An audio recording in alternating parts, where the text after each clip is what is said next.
সন্ধ্যা হওয়ার সাথে সাথে শুরু হয়ে গেল ব্যাঙের ডাক। আর ভালো লাগে না। সারাদিন কাজ করে এসে কোথায় একটু শান্তি মতো বসবো, তা না, ব্যাঙের ঘ্যানর ঘ্যানর শোনো। কি হলো ঋতুর মা, কিসব বলছো? বাবা, মা তো তার বন্ধুদের কথা বলছে। দেখো না কি সুন্দর মধুর কণ্ঠে মাকে ডাকছি। খুব বার বেড়েছিস তাই না? দাঁড়া, দিচ্ছি তোকে। মা, লাগছি, ছেড়ে দাও। আরে আরে, করো কি মেয়েটাকে বেরো না। মারবো না তো কি করবো বলো? ওকে তো আর কাজকর্ম করতে হয় না, সারাদিন টোটো করে ঘুরে বেড়ায়।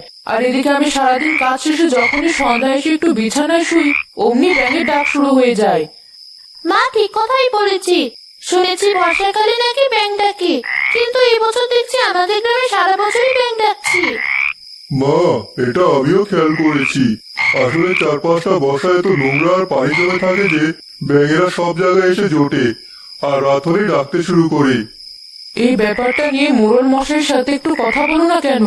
সে যদি উদ্যোগ নিয়ে চারপাশটা পরিষ্কার করে তাহলেই তো সব ঠিক হয়ে যায়। কথাটা তো মন্দ বলনি। দেখি কাল সকালে একবার মোড়লের বাড়িতে যাব।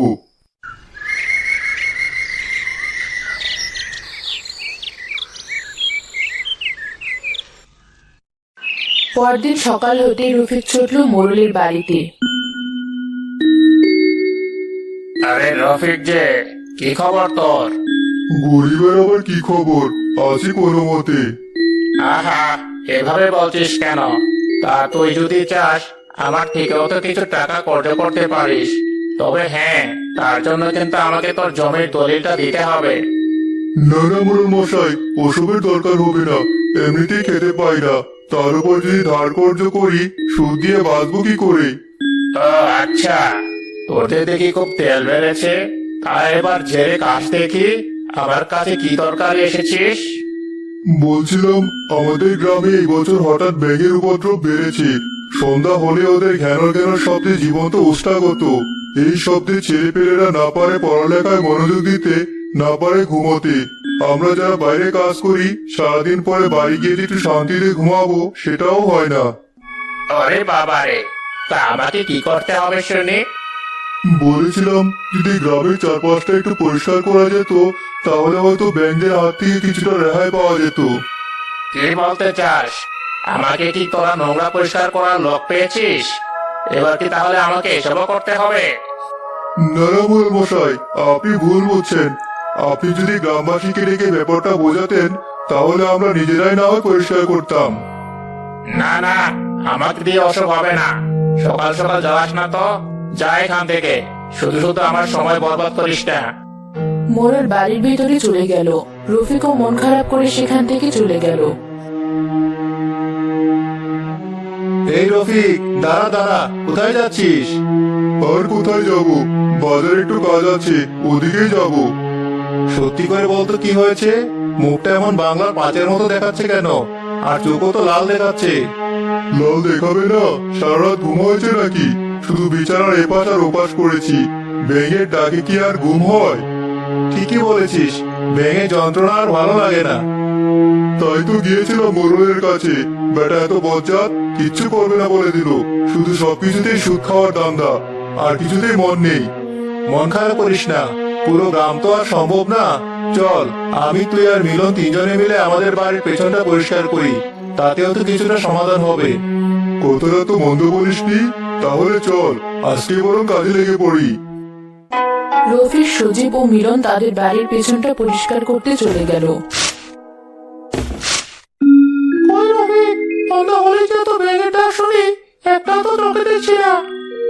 তাই তো, আমার কিন্তু বিষয়টা অবাক লাগছে।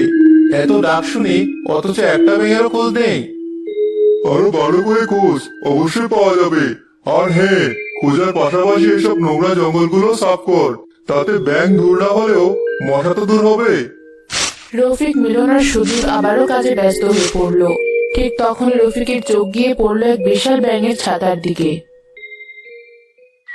আরে, ওটা কি? কোনটা কি? কোথায়? কিছু তো দেখতে পাচ্ছি না। ভালো করে তাকিয়ে দেখ, ওই যে সাদা ছাতার মতো। চল তো এগিয়ে গিয়ে দেখি। আরে তাই তো, চল গিয়ে দেখি।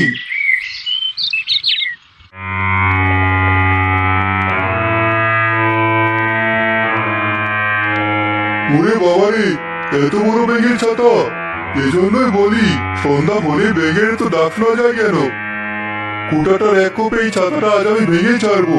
ব্যাঙের যন্ত্রণা আর সহ্য হয় না।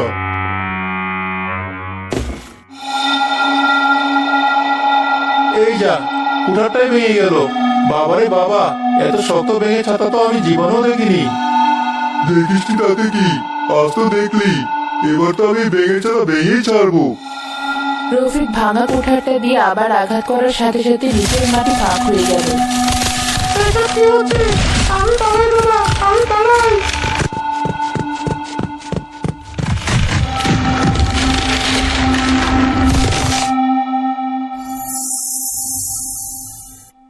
এ কি, আমরা এই কোথায় এসে পড়লাম? রফিক, রফিক, কথা বলছিস না কেন? কি বলবো সেটাই তো বুঝতে পারছি না। ভয়ে আমার বুক কাঁপছে। দেখ না, চারপাশটা কেমন ঘুরঘুরে অন্ধকার।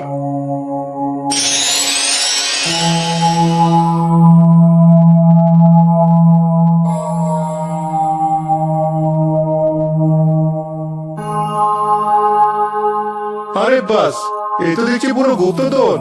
কিরে রফিক, কি ভাবছিস? চল এগুলো নিয়ে এখনই পালিয়ে যাই। না রে সজীব, আমার মনে হয় এখানে নিশ্চয়ই কোনো গড়বড় আছে। তাছাড়া আমি পরিশ্রম করতে জানি, তাই এসব নিয়ে পালিয়ে যাওয়ার কোনো ইচ্ছে আমার নেই। সত্যি, মাঝে মাঝে তোর সততা দেখলে আমার বিরক্ত লাগে। সজীব আর রফিক যখন কথা বলছিল তখনই হঠাৎ এক বিশাল আকার ব্যাঙ সেখানে এসে হাজির হলো। ওরে বাবারে, এই আমি কি দেখছি? এত বড় ব্যাঙ! রফিক, এখন আমাদের কি হবে? ভয় পেও না মানুষেরা, আমরা তোমাদের কোনো ক্ষতি করব না। তোমরা আমাদের অতিথি। প্রহরী, কোথায় তোমরা?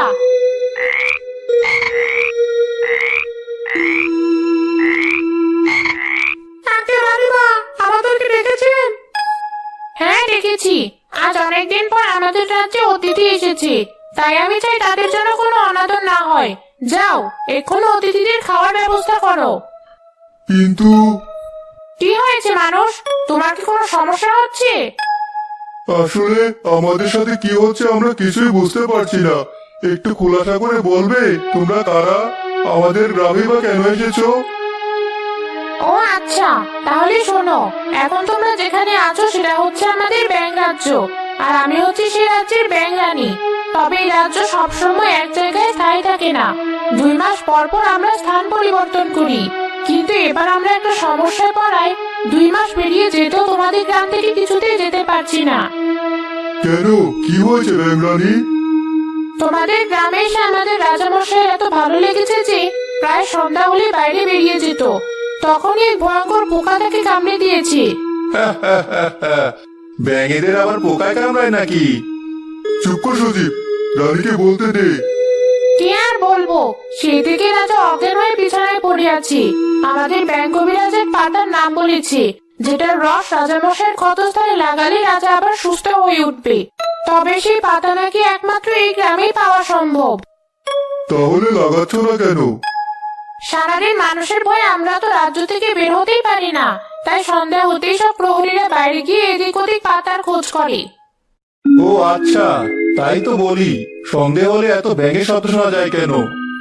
ঠিক বলেছ, কিন্তু কিছুতেই আমরা এই পাতা খুঁজে পাচ্ছি না, আর সেজন্যই তো এই গ্রাম থেকে যেতেও পারছি না। কিছু মনে না করলে আমি কি ওই পাতার নাম জানতে পারি? আসলে যদি আমরা তোমাদের কোনো সাহায্য করতে পারি তাহলে আমাদেরও ভালো লাগবে। সত্যিই তোমরা আমাদের সাহায্য করবে? হ্যাঁ, কিন্তু সেটার জন্য তো আমাদেরকে পাতার নাম জানতে হবে। বেশ, তাহলে চলো আমাদের ব্যাঙ কবিরাজের কাছে। সে একমাত্র এই পাতা সম্বন্ধে সবচেয়ে ভালো জানাতে পারবে। ব্যাঙ রানী রফিক ও সজীবকে ব্যাঙ কবিরাজের কাছে নিয়ে গেল। রানীমা, আপনি এখানে? আমাকে ডাকতেই তো পারতেন। আর মানুষরা এখানে এলো কি করে? এক এক করে ব্যাঙ রানী ব্যাঙ কবিরাজকে সব খুলে বলে। ধন্যবাদ মানুষেরা, তোমরা আমাদের সাহায্য করতে চেয়েছো, এটা শুনে আমি অনেক খুশি হয়েছি। কিন্তু কবিরাজ মশাই, সবার আগে আমাদেরকে একটু সেই পাতার ব্যাপারে বলুন। কি নাম সেই পাতার, আর সেটা দেখতেই বা কেমন? ব্যাঙ কবিরাজ তার জাদু শক্তি দিয়ে এক আয়নায় সেই পাতার ছবি দেখাতে লাগলো। এই দেখো সেই পাতা, যার রং গাঢ় বেগুনি আর নাম হলো ব্যাং বিছুটি। এই আবার কেমন পাতা? এমন অদ্ভুত পাতা তো আমি কখনোই দেখিনি। তোমরা না দেখলেও এটার গাছ একমাত্র তোমাদের গ্রামে আছে। বেশ, তাহলে আমি কথা দিচ্ছি, যে করেই হোক এই পাতা আমি তোমাদেরকে এনে দেবো। এটা যদি তোমরা করতে পারো তাহলে আমরা তোমাদের কাছে চিরঋণী হয়ে রইব আর এই গ্রাম থেকে চিরতরে বিদায় নেব। তাহলে তোমাদেরকে আর কখনোই আমাদের ডাকে বিরক্ত হতে হবে না। আর হ্যাঁ, তোমরা চাইলে এখন এখান থেকে বেরিয়ে পাতার খোঁজ করতে পারো। বেশ, তাহলে আমাদেরকে এখান থেকে মুক্ত করো।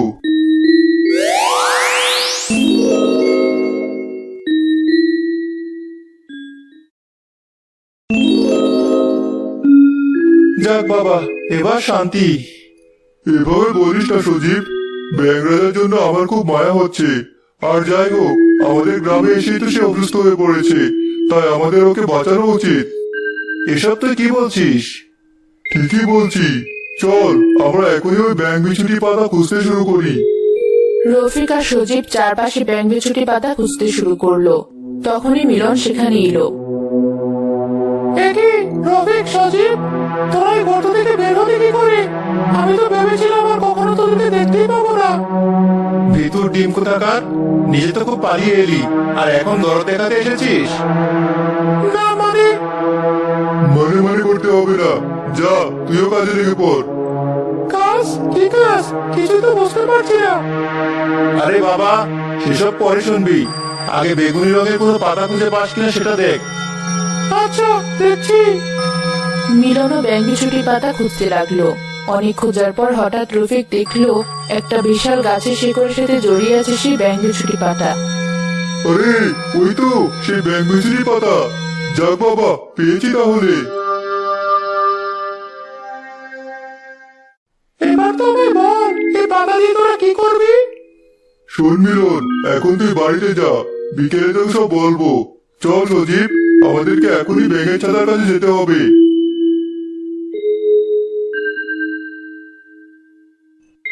এবার কি করে ভেতরে ঢুকবি? কিভাবে আবার? আগে যেমন ব্যাঙের ছাতায় আঘাত করেছিলাম, এবারও তাই করি।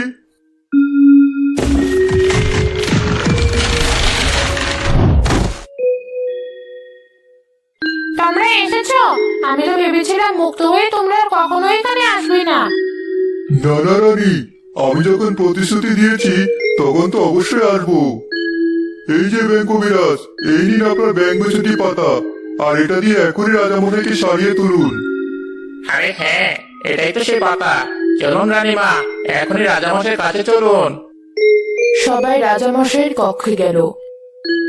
এরপর ব্যাঙ কবিরাজ ব্যাঙ বিছুটি পাতা রাজামশাইয়ের ক্ষতস্থানে লাগাতেই তার জ্ঞান ফিরে এলো।